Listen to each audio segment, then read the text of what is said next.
But we're going to be talking about today. We're going to be finding out what is the electric grid, talking about how do utilities make their money, and then we'll look at your bill and find out what's on your bill. And we'll talk about what's behind rising rates. And then at the end, we'll give you some resources and tools to help empower you. Awesome. Okay, so we're not going to get really technical here, but we are going to kind of explain what the electric grid is and how we got to the point where there's confusing words on your bill and CMP is charging you for things that just keep going up and up. And so to kind of understand that, we're going to take like a really broad step back and think about the history of the electric grid and what this has to do then with CMP. And so if we think about way back in like the late 1800s to early 1900s, that's where we're going from having no electricity to like where we are today, where almost everybody has access to electricity and through the grid. And so if you think about what it took to get from no electricity to then start where we have electricity in cities, and then we're broadening out from there, that's a lot of poles and wires. And we have to figure out what we're going to do with that. And so essentially it's like building a road infrastructure. I like to use that analogy. And so we have roads, and when we start to build them, there's so many different ways that we can get from one place to another. And that can be really crazy and really expensive if we're trying to, everybody's running around and there's all these different companies that are trying to build, these poles and wires. And so what happens is it creates something that's called a natural monopoly. And so both roads and this electric infrastructure, we can have either it be a public good, like a road. There's one road that essentially everybody owns. It goes from, let's say I drove from Liberty to Camden today. And so instead of having 10,000 different ways to get there, we said, okay, there's just one. It's going to be the most efficient and cost effective to just have one road that gets there. So it can either be a public good, or it can be what's called a natural monopoly. So one company owns that road or owns that poles and wires. And so we want to avoid what's happening in this picture here, where we have, so many different poles and wires that are owned by so many different companies. That's really expensive. It's not safe. And so when we're building out this infrastructure to get started, essentially what all these electric companies said is they said, okay, hey, what if we found a way to create this system? So this system is created by these utilities who said, okay, we're going to just have a natural monopoly. So we want a guaranteed way where if we're saying one company is in charge of creating these poles and wires, then we can get this done more efficient. And so that has it allowed us to have really rapid electrification. We could build out these enormous, economy of scale to build out these crazy grid networks. And so that's why they're owned by, either CMP is in one district or Versant is in one district, because they've become these natural monopolies. And so kind of defining of like where these monopolies exist. So we have the supply where we have like big power generation facilities. And then we have what's called transmission and distribution utilities, which is what CMP is. So CMP owns the poles and wires that get essentially energy from these big energy supply. And then transmission is, we kind of like to think about that as the arm. So those are those really, really big lines. And then distribution is like the fingers. So those are the poles and wires that are on your street, that are going throughout your neighborhood. And then that gets energy from the supply to you and to your house. And so where solar or community solar would come into play would be, I don't think I'm tall enough to do this, but it would kind of come into this area over here. And so it plays in between your house and the distribution. And whether that's, if you have rooftop solar and that's going out from your roof to your neighbor's roof, that's kind of operating in that distribution section there. And the same with community solar as well. That's kind of that operation. So anything that's kind of in this middle from supply on is what CMP is controlling. And what they're going to bill you for. And so how do they make their money now that they own this infrastructure? Why are they like billing you for that? And I'll let Maggie go ahead. Yeah, so as Emily touched on, utilities were originally designed as financing mechanisms to build infrastructure and electrify the country at a time when there was no electricity. People were still using candles. And so for over a century, their incentive has been simple: to build more, earn more. Every time CMP or Versant builds something new, like power lines or substations, they earn a guaranteed rate of return set by the Public Utilities Commission, which is basically like they're saying to regulators, give me the money to build this, and then give me 9% more on top.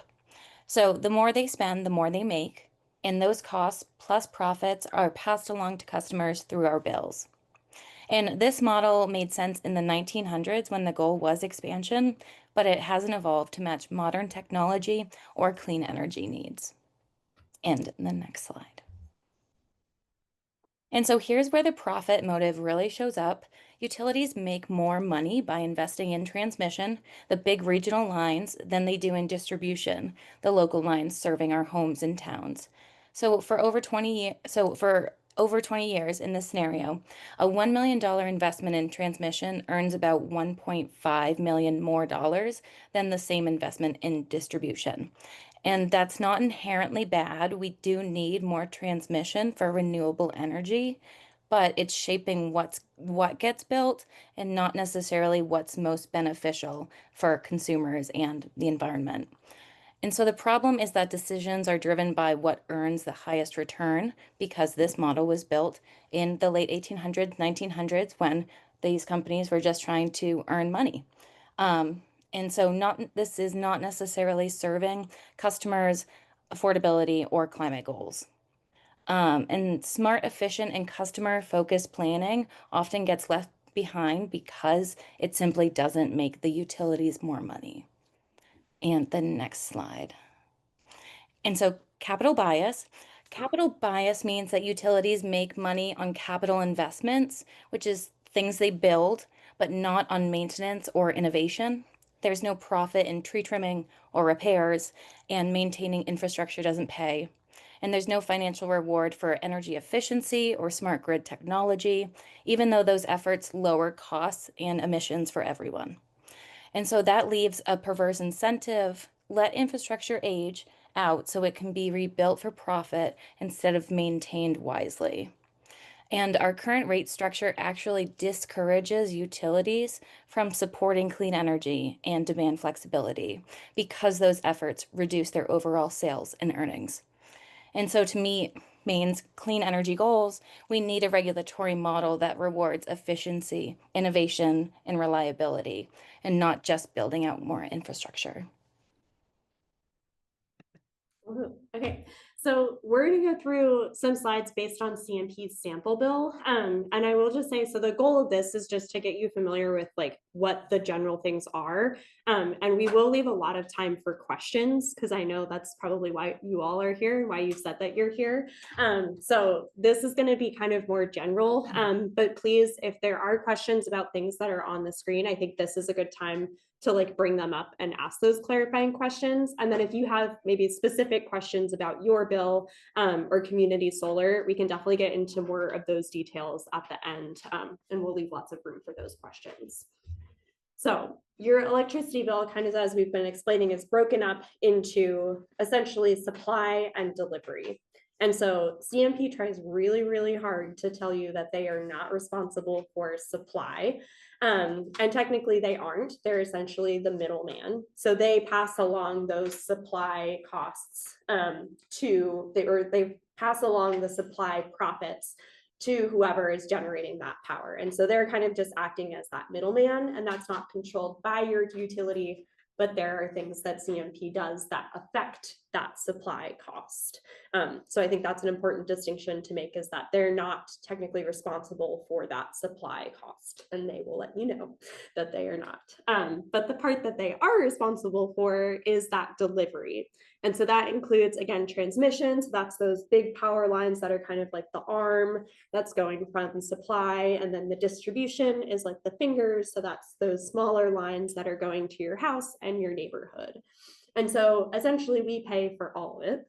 So we pay, as Maggie was saying, the utilities are guaranteed a rate of return on building infrastructure.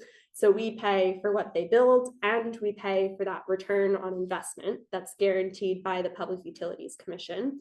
And then we also pay for these other costs.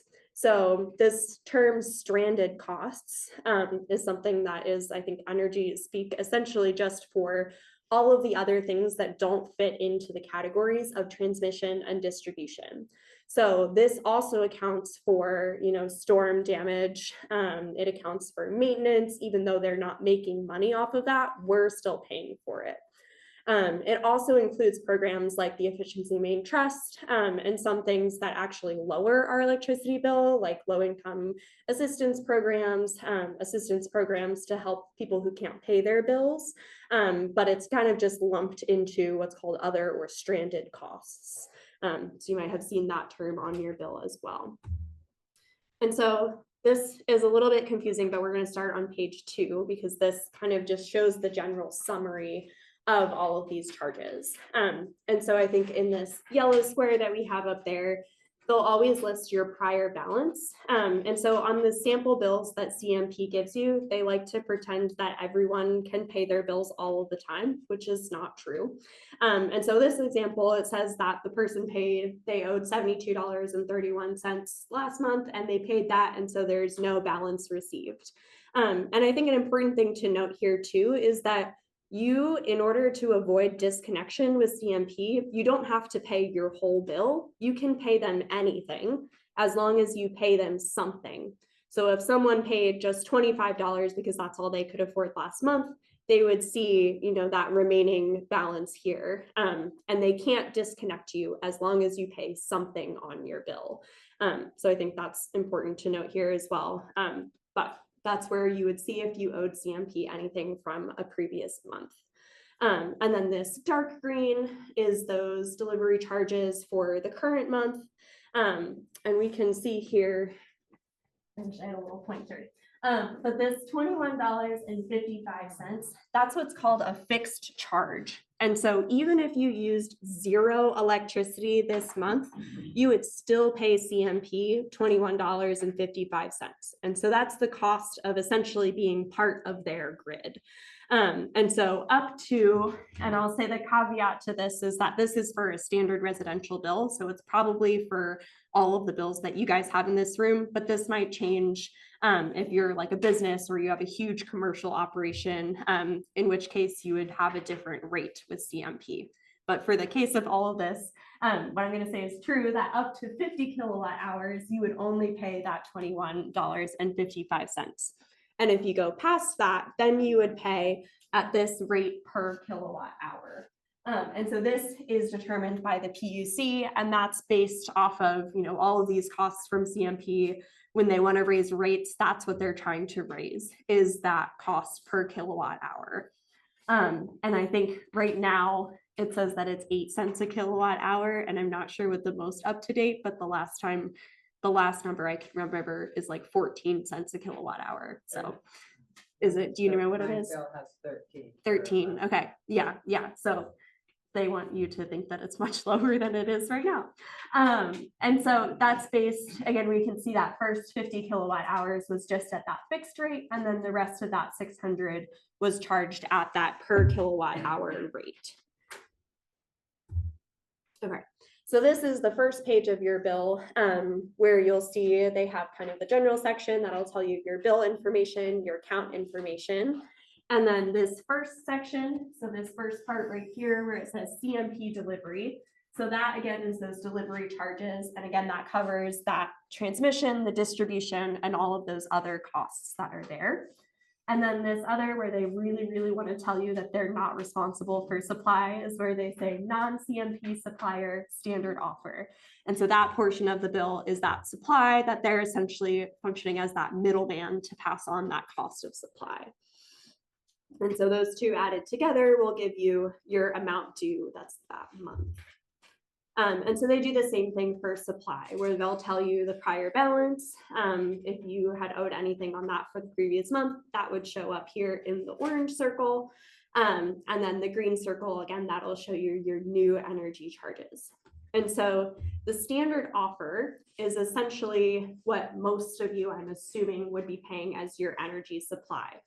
And so that standard offer is essentially just a mix of all of the energy supply that's going into the grid. And that's determined by, I believe it's ISO New England. So this larger grid network basically looks at all of the energy supply that's going in the New England region. And essentially what they do is they put out bids to these middleman companies. And so the PUC will then look at these proposals, and these middleman companies, there's no way I can point to that, but where it says Next Era Energy and Constellation Energy, those are those middleman companies. And so they put out bids and they say, okay, we can take charge of figuring out all these suppliers, and we can essentially act as that middleman, and then they get granted as those suppliers, and those are the people that CMP is going to pass that supply cost back to. But if you have community solar, the supply is, you're Yeah. getting charged for supply from Yeah. community solar. That's actually a really great point. And I think this is a good part to explain. And we don't have a slide about this, but we should. So I can use my hands as visuals. So with community solar, essentially it is that supply. And so it would function the same if you had, solar on your roof. And so what happens is with a company like Nexamp or Ampion, essentially what they do is they'll assign you a portion of a solar farm. So let's say, I think there's, one out on Route 3 where they have that giant solar farm. I'm sure many of you have seen that. And so they'll assign you a portion of that farm. And based on what that portion produces, you can get a kilowatt hour credit. And so that functions through a system called net energy billing. So it's the same as if you were to have rooftop solar on your house. So every kilowatt hour of energy that array produces and sends out into the grid, they get 1 kilowatt hour credit. And so that balances out. It's a one-to-one system. And so if you have it on your roof, then anything that your rooftop solar produces that you're not immediately using gets put into your own separate bank of credits. And then you can use that to offset your supply. If you had that 650 kilowatt hours that you used, that would be used to offset that. And so in community solar, they essentially assign you just a portion of a solar farm. And based on what that production is, they'll sell those credits to you. So that's why you get a second bill from Nexamp. And so they'll keep track of what that production is for that section of a solar farm. And they give you kind of your own personal bank of what those credits are. So it doesn't always align with what your CMP usage is because they're using kind of a broader estimate when they assign you that portion. And so if you're using less electricity in the summertime, like people who, heat with electricity do, most of your energy consumption is in the winter and less in the summer, but you're producing more in the summer from your section of that solar farm. So your bill might actually go up because you're purchasing more credits than you need in the moment. And then you'll have a bank of those credits to then pull from if you're heating with electricity or using more energy in the winter time. And so, yeah, go ahead. I don't want to interrupt your flow. Yeah. I wonder if now is an okay time to speak about why credits would disappear off the bill. So like dropped off. Is now an appropriate time to speak about that? No, that's a really great question. So those credits, and that's true if you have rooftop solar or if you have community solar. And the important part about having that design be well fitted to your usage is that a credit can last for 12 months once it's generated onto the grid. So there's a time limit to use that. So we want to, why? Because that's written into the law of net energy billing. So when the state passed this law, originally in 2019, that kind of reformed some of that community solar policy. They said, and I'm not sure kind of why, like what the backing behind this, like who was pushing or lobbying for why this is, but you just have 12 months to use that credit. And if you don't use it in 12 months, then it expires.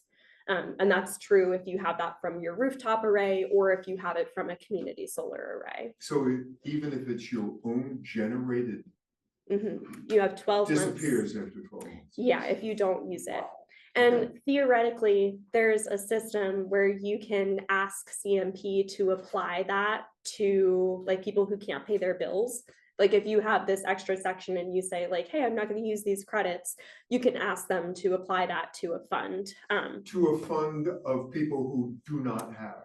Yeah, yeah, yeah. And But- I would take that up first with NextAmp or with CMP. I How would- do I pursue that? Yeah, I would take that Okay. up with I CMP. don't wanna stop Yeah, you. no, you're okay. I would take it up with CMP because once Nexamp sells you those credits are yours. Because you're buying them from Nexamp and then applying That- them to your That's CMP bill. my perception, that they're Yeah. mine and all of a sudden, Yeah, gone. yeah. Now, if I could give them to somebody, that would ease the pain. Yeah, definitely. I- And I'll have I'm to all look about into, I don't know if they do that automatically or if that's something that you have to They do ask not them. do it automatically. Okay. At least they don't tell me that they do it Yeah, automatically. Yeah, no, that's a really great question. And I, would be happy to answer all the further questions, but that is available and is Already something. worth being here. Yeah, yay. Okay, that's great. That makes me feel happy. Okay, awesome. Yeah, so I think that's, kind of the gist. And go ahead. I Molly. just wanted to bring up a couple things about the community solar aspect of a current Mhm. CMP bill. Yeah, Because a current CMP bill also shows your generation from your solar farm, mhm, even if you have NextAmp. So you'll see a chart that says how much you've generated, and it's underneath the delivery page. But when I first signed on to community solar, NextAmp chose a percentage of how much they thought I wanted for solar, but it was way more than I knew I was gonna need, so I dropped that amount with NextAmp, but I don't think a lot of people have been advised. You have to know to do that so that you're not getting. So you can reduce your percentage taken from the farm and it would, Right. reduce your costs. Right, except for you'll be back to needing CMP supplied electricity if you don't have quite the right amount. I mean, it's a fine balance between figuring it out. So, and I But will, with a year's worth of, you should be able to, should you be able to get a feel for it? Yeah. Because like you say, they do give it on the CMP bill, which is Yeah. interesting, because it really is a NextAmp issue. right, they have to, It's have to like match. NextAmp wouldn't have told me anything, because I can feel it. yeah. And I will say, I mean, maybe I can take this time too to explain. So our cooperative, we do community solar as well, but the way that we apply those credits, so instead of assigning you a portion of a solar farm, we don't do that. We say, okay, as a cooperative, we have like a central bank of credits that we're getting from our projects. Right now we have 2 projects in Western Maine. And so we kind of take the upfront cost of building and developing those projects, and then we just apply credits based on your usage. So you're never pre-paying for those credits. So if you used 650 kilowatt hours this month, we would just apply 650 kilowatt hours of credits.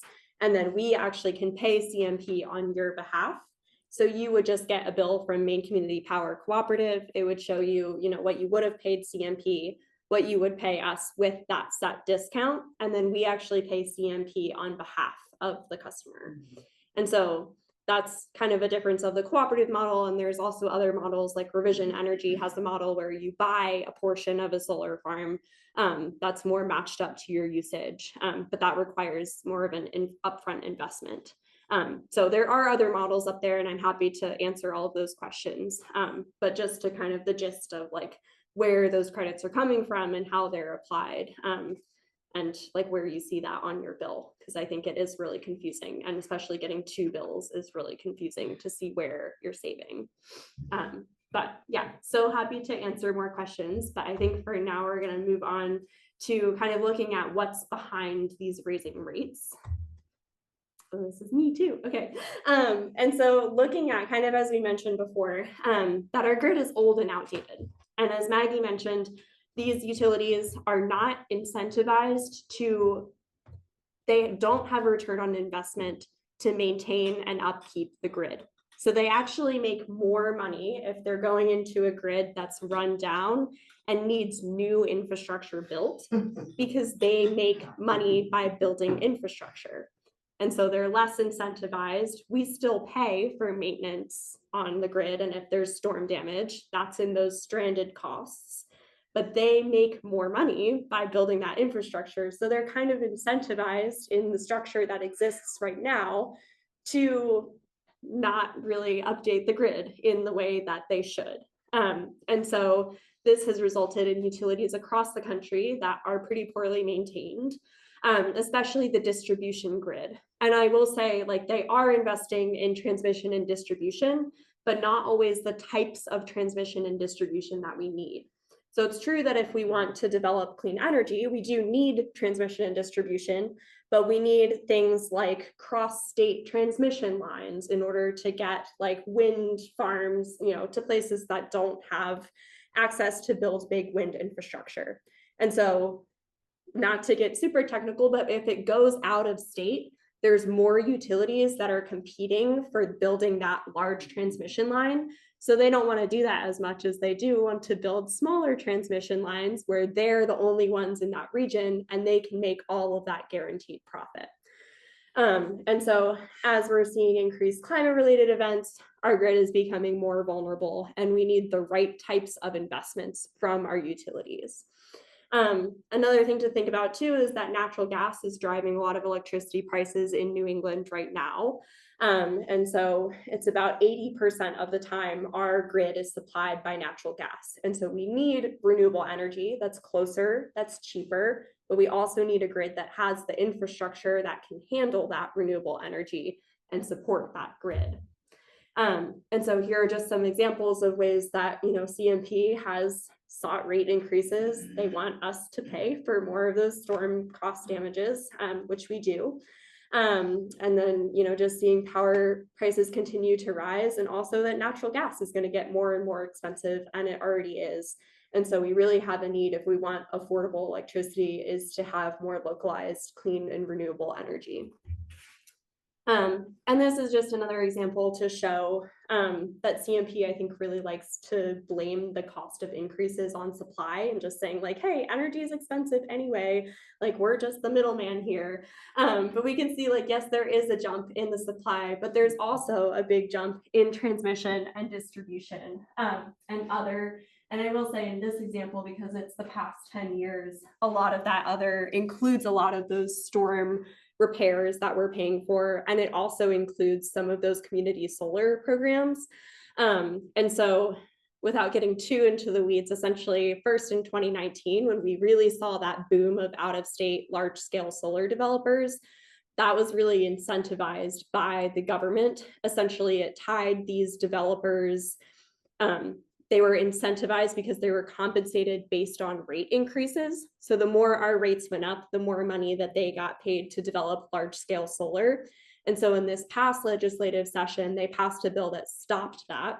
They kind of severed those compensation ties. And so that's why we're kind of seeing a drop in those really large scale community solar development. And I will say our cooperative, as well as Revision's model of community solar, we're exempt from that because of our model. So because we're cooperatively owned by all of our members, we're small scale and we're based in Maine, and Revision is similarly owned by all of its members. And so those models were exempt from that that current change in this past legislature. But that's kind of why that jump in the other is so high. And so Maggie is going to take it over about what can we do about this, because it seems pretty scary and bleak out there. Yeah, thank you so much, Emily. You spoke for so long, so thank you. And yeah, oh my gosh. Well, I'll just dive in. So the PUC is basically the referee between CMP and the people, the consumers. It regulates CMP and Versant, and it sets the rules that utilities need to follow, and it decides major rate cases like the one that's happening right now.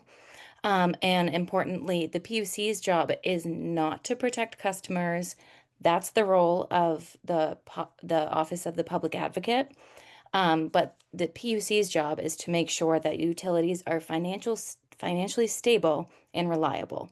So, but the public can have a voice in these proceedings. Anyone can submit comments or intervene, whether as an individual or a part of the group. And we're going to have a slide in a couple of minutes that talks about the coalition that MCV and MCPC is a part of to fight the rate hike. But engaging with the PUC is by far one of the most direct ways to influence how our electricity system is run and how fair our bills are. And if you're interested, you can go to maine.gov/MPUC to learn more. And I'm sure we can send around links and everything if people would like. Thank you. And so if you or you know someone who is struggling to pay their utility bills, there are programs available to help. There are things through the utility, which is part of the other cost in our bill. So we are paying for low-income assistance programs through CMP. CMP calls it their Lifeline program, but they're not paying for this. We are paying for this. And so they're also through town general funds, through town or city, and through the state-funded LIAP or federally funded LIHEAP, which we are hoping to expand through the Energy Fairness Act, and I'll talk about that in a second. But for quick access, wait, 1 second. For quick access to any of these programs, dial 211. It's up at the top. So sorry, Emily. You can go ahead now. Okay. And so a bill that I've been working on for the last year and a half is the Energy Fairness Act. And so this would expand utility disconnection protections to include more people, like people who need their insulin refrigerated, people who need CPAP machines on, so they need electricity. And right now that they are not covered, so CMP person could disconnect them whenever. And it will also require utilities to report data on disconnections and customer debt, which they are not required to right now. It will prevent competitive electricity providers from misleading you into higher rates. EPs are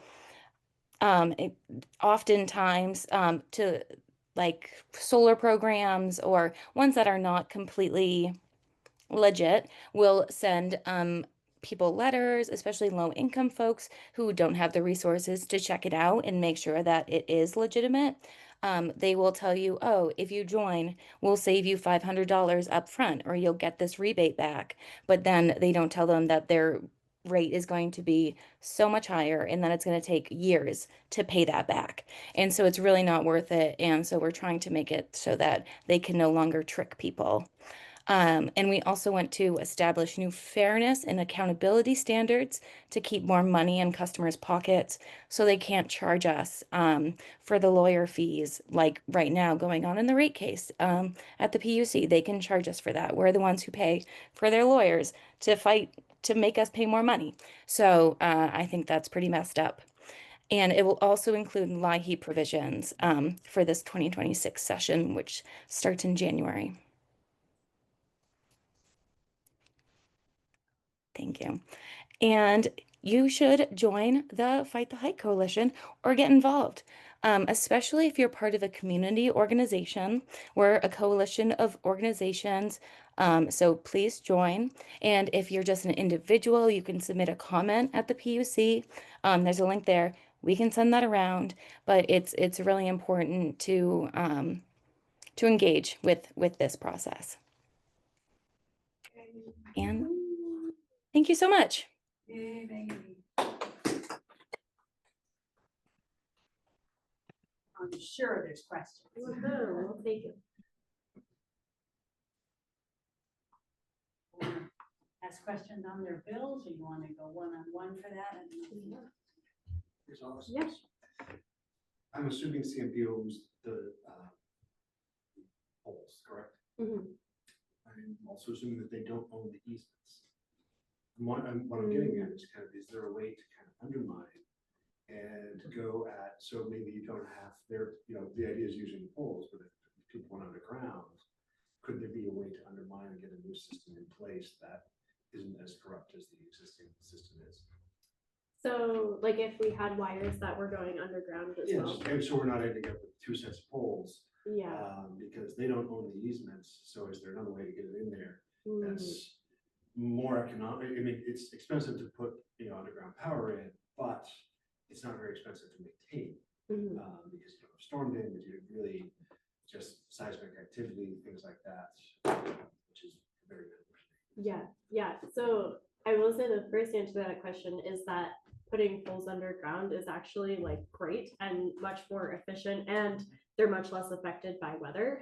So that's another one of those things that CMP would make less money on if they built that. And I don't know the technical legal answer, but I think because that's utility infrastructure, like I think the question you're asking is like, can we just build our own electric grid? Which like you can go off grid, you can like not be connected to CMP, but that comes with its own set of challenges. And I would say if someone were to propose that, CMP would probably get their lawyers involved and say, you know, hey, this is, you know, utility infrastructure. But I think the way that we get involved and change this is through changing policy. And so I think like the point of having the history there is to say that like this policy is created by these electric utilities, and no one has like stopped them or like made those changes since they first, you know, started to electrify. And so I think understanding that that's the background and knowing who created that policy, and then we can say like, hey, this actually isn't really fair to people, and contacting places like the Office of the Public Advocate, or, you know, submitting a comment at the Public Utilities Commission that says like, this is kind of unfair. These utilities have all of this power. They own all this infrastructure. They created all of these systems so that they can make money essentially off of us. And so I think that that's where a lot of the focus of like changing this policy has been. I think it would be great if we did that. And I think we kind of tried to do that with the Pine Tree Power referendum in a way of saying like, hey, give us back. I'm also seeing, as you said, you know, they get more money for building infrastructure. So they're, for example, with the windmills, they're building these huge grids to send to interstate. You have all this power loss. So they calculate the power loss as a cost back to us. So they're incented to build these, I mean, I'm not against, I mean, I'm from northern Maine. I'm, you know, used to seeing a lot of the big power line structures going in, but Mainers haven't seen any benefit from it. And it'd be a great way to, you know, combat that and say, okay, look, this stays in state so you don't lose that power through, I'm not sure what the power loss is to carry over so many miles, so on and so forth. But yeah, exactly. And I think like energy storage is a really big part of that too, of like making a local and reliable grid. And that's also something that they're not incentivized to build. And so I think that is something that, so I think right now, Maggie, maybe you have better terms for this, but the Governor's Office of Energy is going to become the Department of Energy. And so part of their plans is to talk about how to incentivize energy storage, just like you're saying, of ways where we can kind of keep our energy that we're producing in the state for Mainers and kind of seeing that benefit from the infrastructure that we're building. Yeah, that's a really good point. I have a question for you on bills. Yeah. So I am a NextAmp customer, but on my CMP bill, on the front page, you know, we have the little bar graph. They stopped putting like kilowatt usage there for some reason, and I don't understand that. And then 3 pages later, I have that, you know, a bar graph that does show. Do you have any idea what that's all about? Yeah, so essentially because they're offsetting, so you have this generation, what they're showing you on that front page is the difference between your usage and your generation. So it should go down to like 0. Okay. And so that's what you're seeing where, you know, that's covered by these credits that you've purchased. So they're offsetting that usage. And then later on, and I wish we had a picture of an example of that, and maybe, you know, we can kind of show around, and I don't know if there's others of you who have that page, but where it shows you like your bank of generated credits. Yeah. So those credits that you're seeing on that page are those credits that you've either purchased from, you know, like NextAmp or Ampion, that community solar provider, or like if you're part of a cooperative, those credits that are sent to your account would show up there. And then when you're not using those credits, so if it's summertime and that portion is producing a lot more than you're using, that goes into what's called banked credits. So you have essentially like this bank account of those credits that you can then pull from if you're using more electricity in the winter than your portion is producing. And there's a table of that with the CMP bill with if you have solar, it shows you the bank versus the other, as well as this graph. Okay. Exactly. And I'll say the confusing thing about that too, and this is a point that you brought up with your first question, is that these companies like NextAmp, because they don't get to see your CMP bill essentially until I don't remember the time period, but there's a delay from when they get to see that usage. And there's also a delay from when they have that production to when they're assigning those credits. So their billing cycle, and where you're seeing where it might be like several months ago that it produced those credits, and then you're just seeing it on your bill now, is because of all of those delays. And it doesn't match up exactly with the same billing cycle as CMP. And so I think that can be really confusing, because if you're looking at your credits on your Nexamp bill, it doesn't exactly match up with the credits that it might say that you have that month on your CMP bill. That makes sense to me. I mean, Yeah. you can't do it simultaneously. Yeah, yeah. And so the way that like our cooperative is able to do it is that we pay like a third party provider to give us access to that CMP data, like the second day that you get it. So the same day you can see that information online, we can see that, and that's how we're able to match up those credits to your usage. I think you had a question. Can you cite examples of business models of these solar farms? Examples of business models of like how they like make their money? Yes. Yeah, so essentially how they develop can differ. So a lot of them are getting like different investors. Most of them are investor owned. And so they have essentially different finance mechanisms that they'll get to develop these projects. And in previous policy, this is not true now, but it was true in 2019 up until this recent legislation, where the state incentivized them to develop that. So the state actually gave them money to develop solar in Maine, because we wanted more of that clean energy in Maine. And so that's how they get that started. And then when you sign up, what they're doing is they're essentially, once those projects are up and running, they're getting like free electricity that they're producing and pumping out to the grid, and they get those credits. So they sell those credits back to you. And when they sell them, it's at typically what they say is a 15% discount. So they give you a discount on what you would have paid CMP for that supply portion. And so they basically just get the profit off of what they're selling you for those credits. As a cooperative, we got a grant from the Department of Energy. And so that kind of funded our initial projects. And so that let us build these projects. And so as we essentially kind of have the same financing model where we're selling credits to our member owners. And then because it's at a discount, we then make that, but because we're a cooperative, any profit that we make gets reinvested back into the member ownership. And so that'll look like probably, increased discounts on members' bills, but it essentially just functions on that sale of credits, because once you have a project that's up and running, it's just generating free electricity. Does that make sense? I'm thinking about it. Yeah, that's okay. You can think about it and ask for follow-up questions. Well, is there a element known as offsets that come into the equation? Can you tell me what you mean by offsets? Offsets sold by the solar farms to industries. Okay, so like a renewable energy credit? Okay, yeah, I think that's what you're talking about. So renewable energy credits, essentially, like let's say there's a company in Massachusetts who is polluting, but they want to say that they're carbon neutral. And so they can buy what's called a renewable energy credit.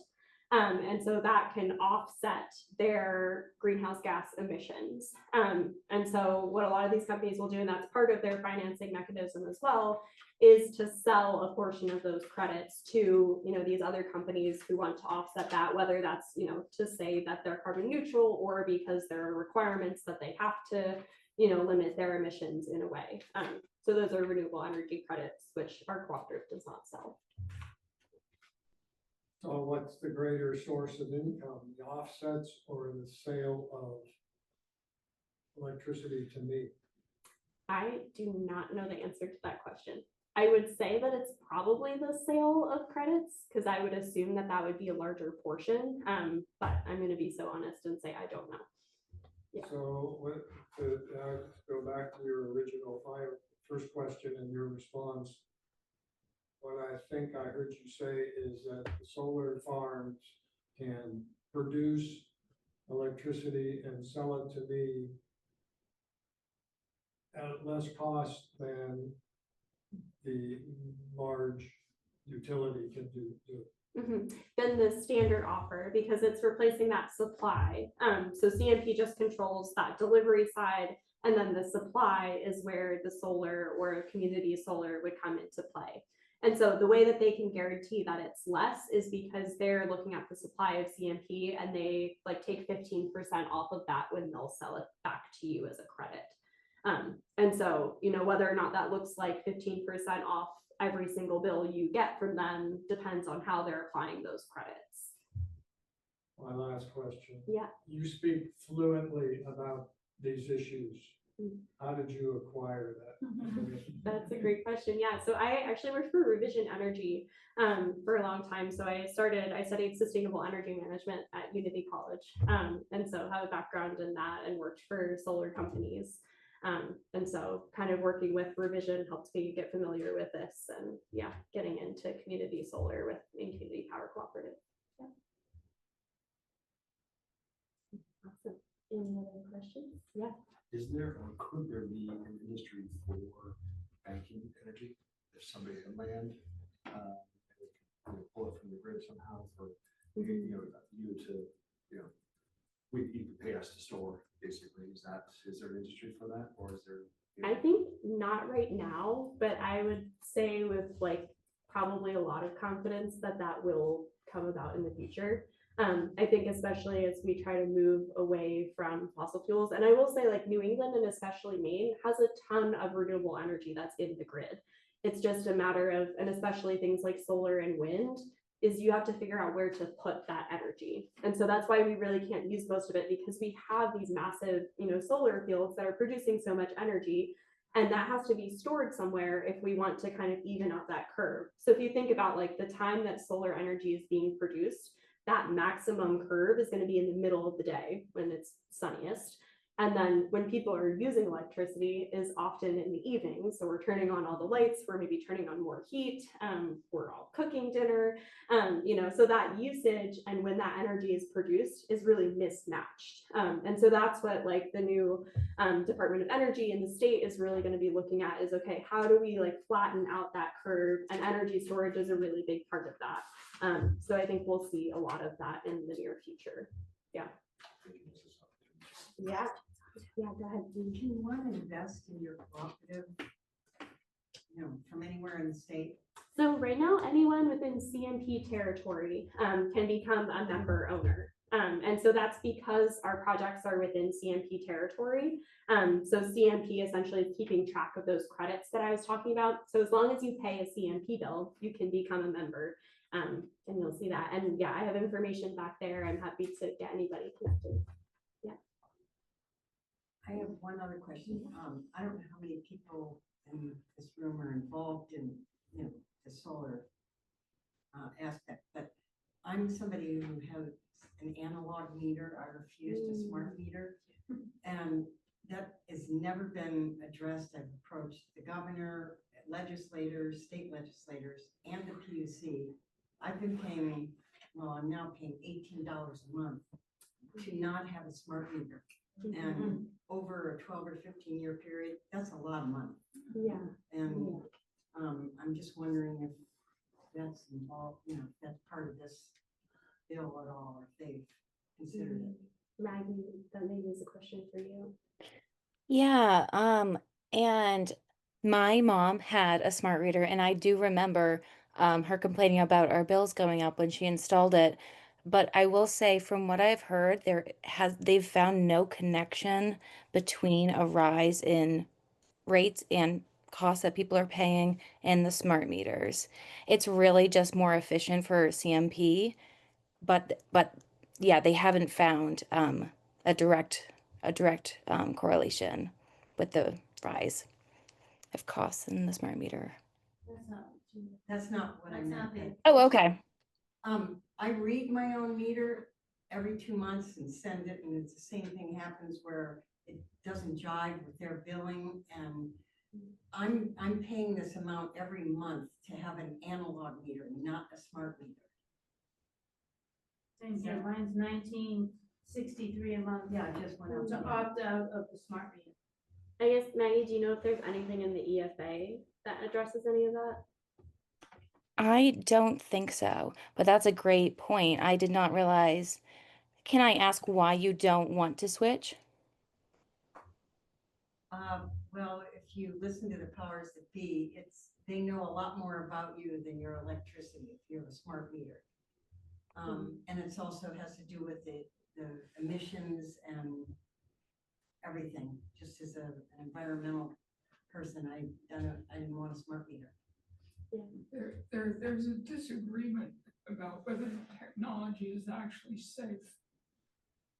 And we have nationally a complete commitment to wireless behavior. So it just doesn't get into the public mind.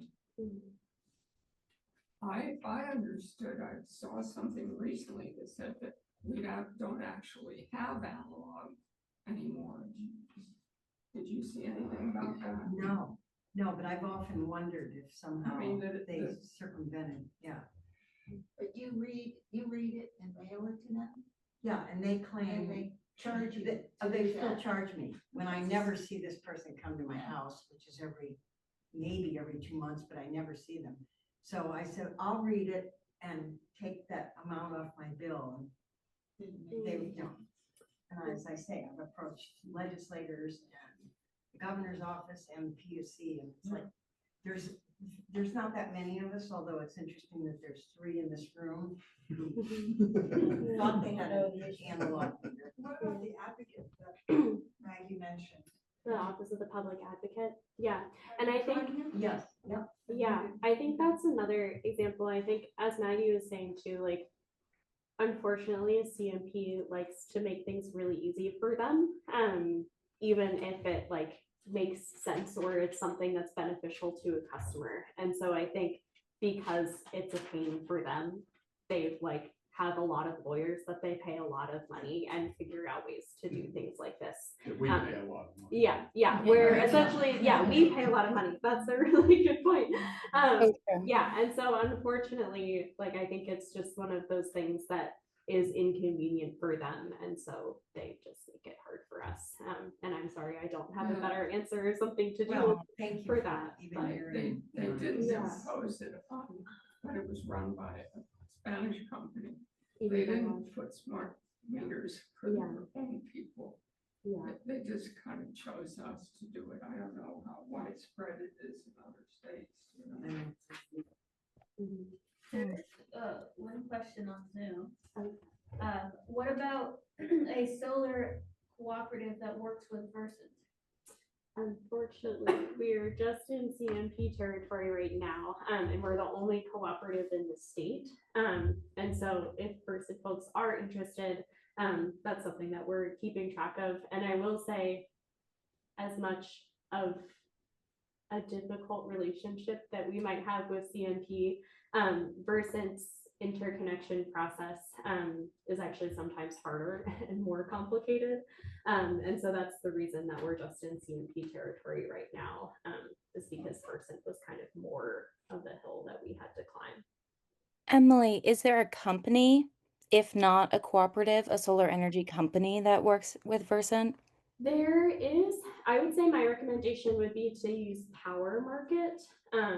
They're not a specific community solar provider, but they're kind of like a community solar matchmaker.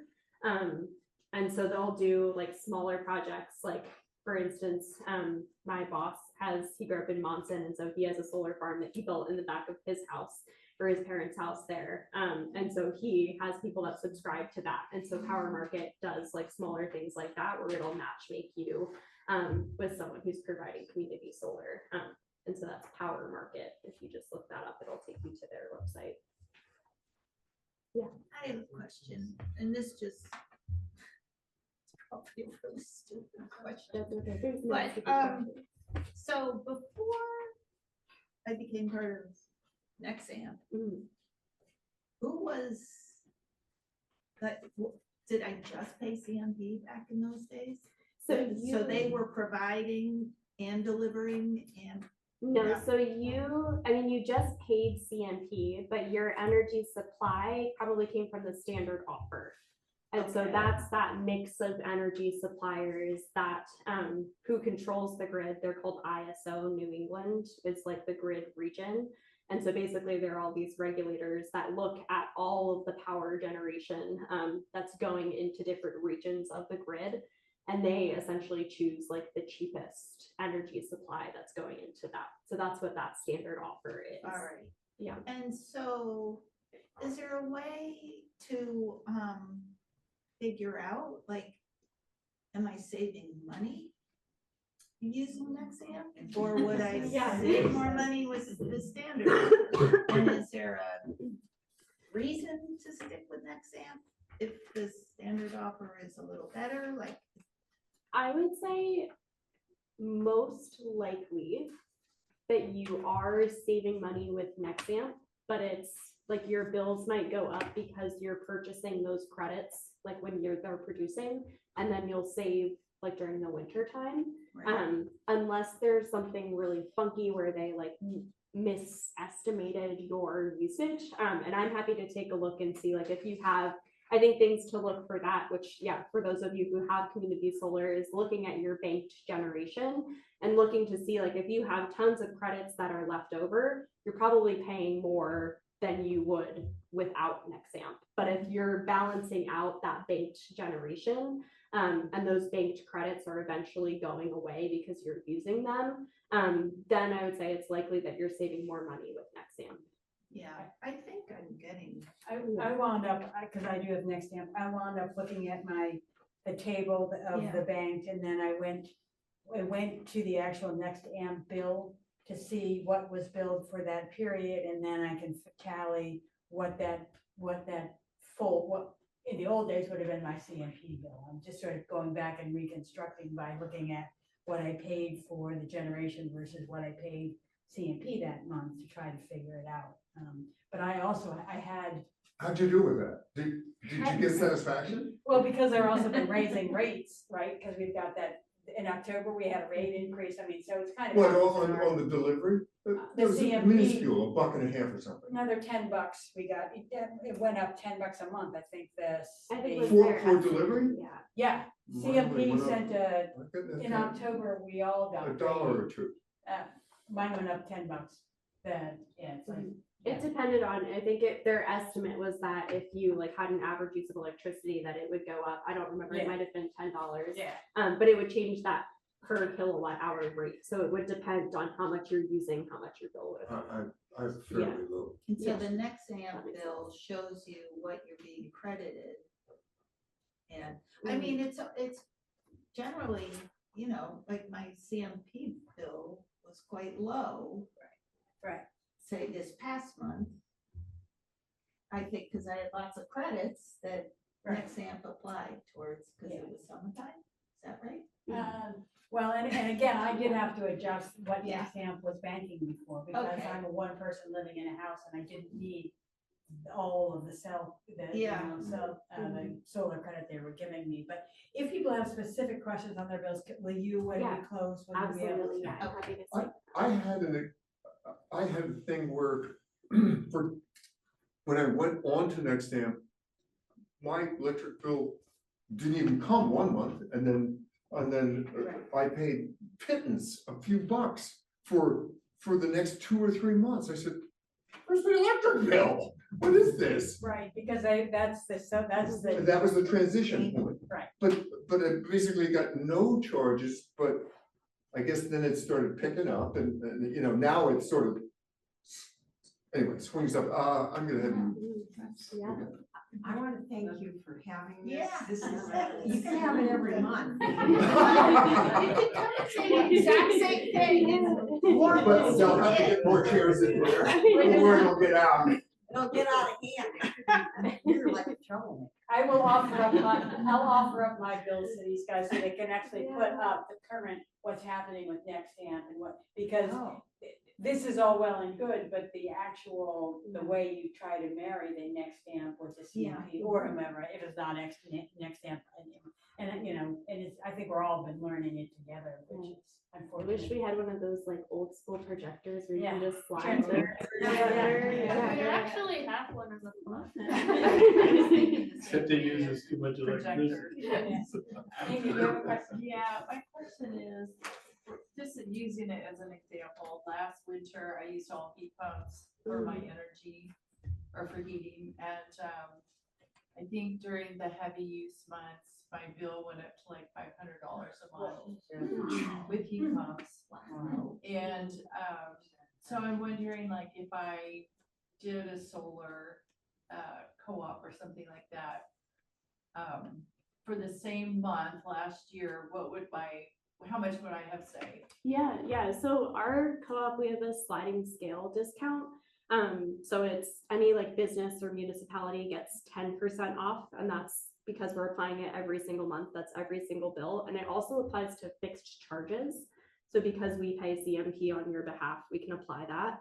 And so for any resident, it's 15% off. And then for low income households, they get 20% off. So it would either be 15 or 20% if it's a residential CMP bill. So my bill last year would have been 15% lower than $500 Yeah. a month on the high months. Yeah. The other thing, does CMP still have the discount rate for heat pumps? Or They is that- don't, and I found that out the hard way because I just told a friend about it, and then she called them and they said, I think it was just a pilot program that they were running. So, yeah. To encourage people to get a heat pump, you know, and Yeah. so the follow through has just not been good. Yeah. And I think for the people who were able to get it, it was really great and it saved a lot of money, but unfortunately, that's not something that they. Well, and I've also heard now that you need to get the Mitsubishi. They have better performance. I got Fujitsu, and apparently they use more energy than the Mitsubishi. Yeah. So next month's, next week's energy coaching thing is about heat pumps. And I know if you've already purchased, it's probably hard, but next Tuesday at 5:30 at the Rockport Opera House. Well, it's just interesting because asking those questions, even if you've purchased, help a lot of other people not to get in that thing. We don't get into heat pumps, but the whole maintenance is another issue. Yeah. All of that. Yeah, and I think making sure they're sized properly for the room that they're in is also really important. Yeah. So I have a question. I still have standard offer just because the mail that I get from NetStamp and anybody else, I'm like, I have no idea like who you should choose. And so how do I go about trying to figure out, is this what I should be doing?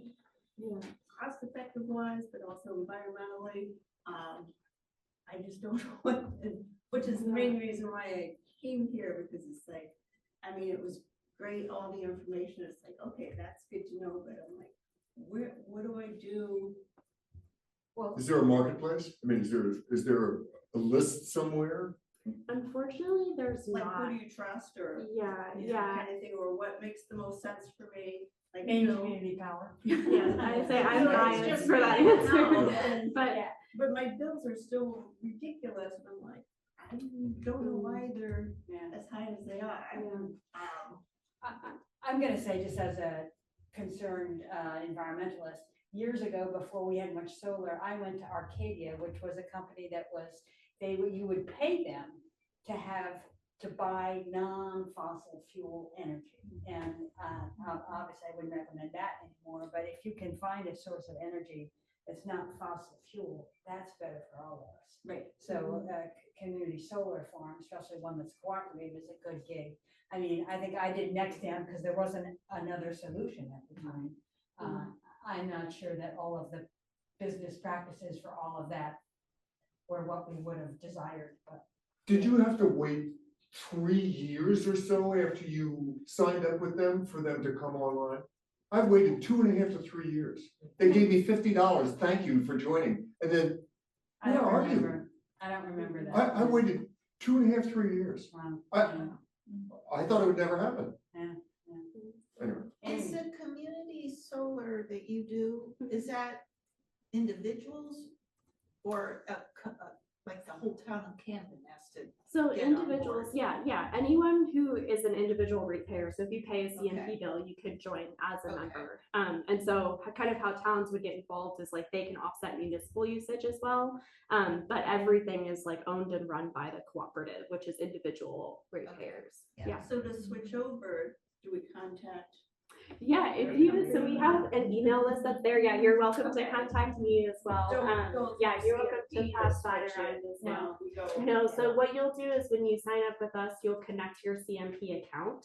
And so that allows us then, what I was saying with how we're able to see your CMP usage faster. So we can have that account connected, and then that's how we'll apply those credits. And we'll like tell you, you know, when you will start to be assigned to a project and when we'll start billing you. Yeah, Amy. So is there initial, for the cooperative, is there initial membership fee? Yeah, a but flat fee, like a one-time fee, or is it an annual fee, or? yeah, so it's just like joining like a food co-op or REI. So it's $100 membership share, and you can either pay that, you'll only pay it once. You can either pay it upfront, or you can pay nothing upfront and then you'll pay it through the savings. Once you start to get bills, you'll pay $10 a month until that $100 is paid. And if you want to leave, you can leave at any time, and that's fully refunded to you. $100 is? Yeah. Your membership fee is fully Yeah. refunded? When you leave, yeah. So I think in the spring, we're hoping to do something with the Maine community, just because this is a really confusing topic. And we hope it doesn't go away, because we all want people to get non-fossil fuel energy. So we have to keep talking about it, and we have to talk about what CMP is doing and all of those things. So in the spring, look for some more. We'll try to do another event with Emily and company. And so I want to leave time if there are questions that people have for Emily specifically. Are there other general questions that people want to find out? And if not, I just want to say thank you, Maggie, for joining us. Yeah, thank you all so much. Thank you.